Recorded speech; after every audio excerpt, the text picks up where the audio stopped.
My name is Trent Chapman with Short Sale Genius, and today I want to share with you what's going on with HAFA. At the end of the year, I think the Treasury decided to look around and see if there's a better option than HAFA.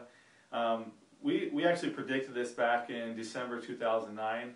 Lee and I did a conference call. We talked about what's wrong with HAFA, why it would not work, and what needed to change. Now, in March of 2010, the government changed a few things within HAFA, but still fell short. And so here are the new changes, but in my opinion, they still aren't going to change too much with the HAFA program. As of the end of the year, they reported 661 short sales had closed to the HAFA program. So that's a far cry from the hundreds of thousands that they wanted to happen. So HAFA no longer requires that servicers verify the borrower's finances or the debt-to-income ratio. So they're kind of making it easier for the bank, if they want to get over the requirement of checking finances, checking their income, and checking their debt-to-income ratio. Now there is also no stipulation on what percentage of the second lien balance can be paid, but there still is a cap of $6,000. So before, if you had a $100,000 lien, 6% of $100,000, $6,000, it's not going to change much with the new guidelines because you're still capped at $6,000. But on a $50,000 transaction, the $50,000 second lien, you can now give that $50,000 second $6,000 if that's what they require to cooperate with HAFA. So that is an improvement for some transactions, but not for all. And finally, the requirement now is that the bank has to give it a short sale approval within 30 days. Now, I thought I read that originally it was 10 days from the time an offer is submitted that they had to answer with an approval or denial, but now they're changing it to 30 days. So I don't know, maybe they're giving the banks more time to actually get the job done, because obviously the 10 days is not working and was not working. So these are some changes that may affect HAFA, but my prediction and Lee's prediction still stands that this isn't enough to actually change the world of short sales. What's really required is that agents understand how to negotiate with banks and understand how to do what's best for their borrower, and don't leave it up to the bank or the government to actually change things for you.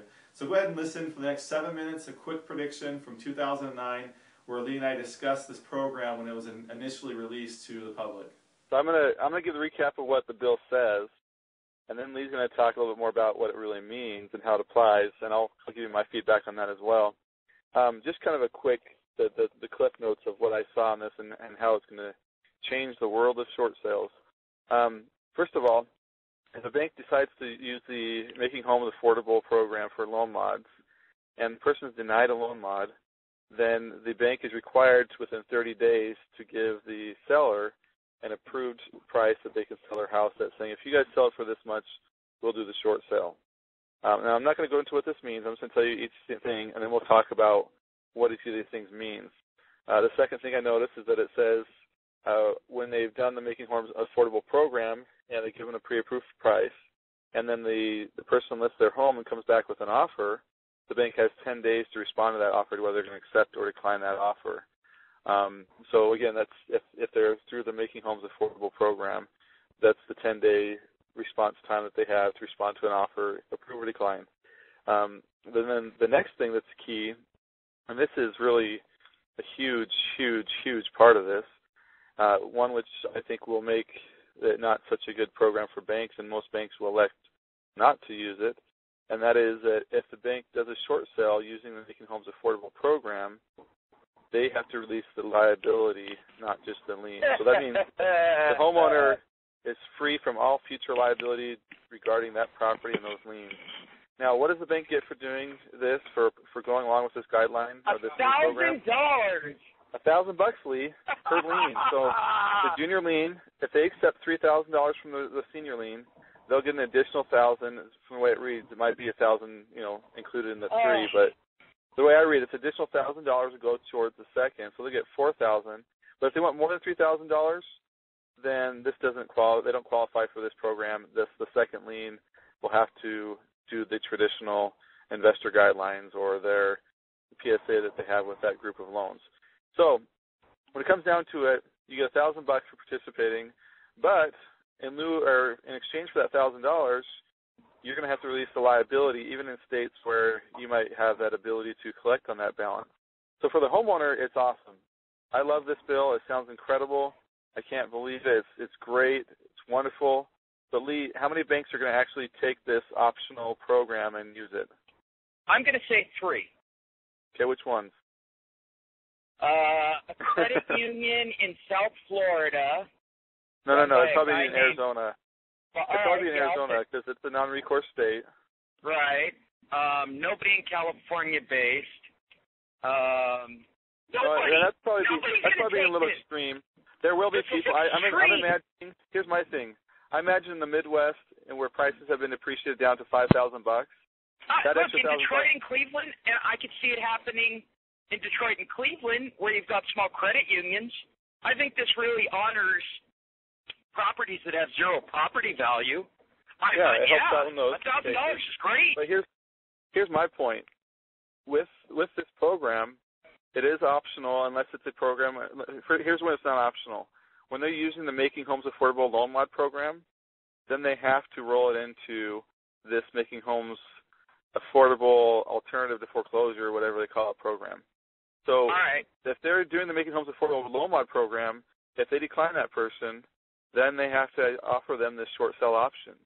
So that is a good thing, and it will help out. And those that are using that Making Homes Affordable program, those banks that use that program, and here's my thought.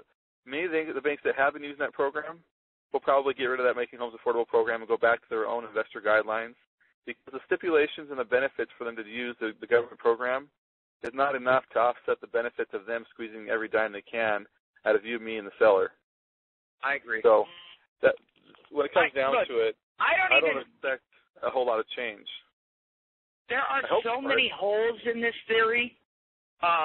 First of all, everybody wants to believe that Wells, Chase, and B of A are going to jump on this, which first and foremost gives them a plausible reason not even to have to do loan mods anymore. Which they've been trying to get out of for a while. And that might be a good lead-in for them, but here's the one kicker, and especially for B of A. Those of you know you've been fighting with B of A on the release of lien and liability. They're not going to give up the lien liability. B of A loves to keep that liability open-ended so they can come back and sue the client. And that $1,000 that the government's offering them to offset that, to release that liability, is not enough in most cases. Now, like I said, maybe in the Midwest or in areas where your house prices are sub 50 or sub 25,000, that $1,000 might make sense to them to, okay, well, this person's really got no assets. We're not going to come after them, so let's throw it under the Making Homes Affordable Alternatives to Foreclosure program and see if this is going to be a good fit. So that's where I see it maybe working out. I do not see this being a huge thing that's going to change the market, and we're going to all be surprised at how easy short sales are done. Oh, no, take it a step further, Trent. There's no bait within the 43-page document where if you do this down the road, normally they outline some kind of bait and carrot routine where they offer the TARP on the back end for participating banks or something. There's nothing. Well, they already gave them the carrot, Lee. The carrot, they already got the bailout. So what are they going to do now? They're going to force them $350 billion that they can chase. True. But here's my whole point. Until they have more incentives for the banks, I'm not expecting many banks to take this and run with it. And it doesn't become effective until April 2010. So we won't know for 5 more months if it even has any effect.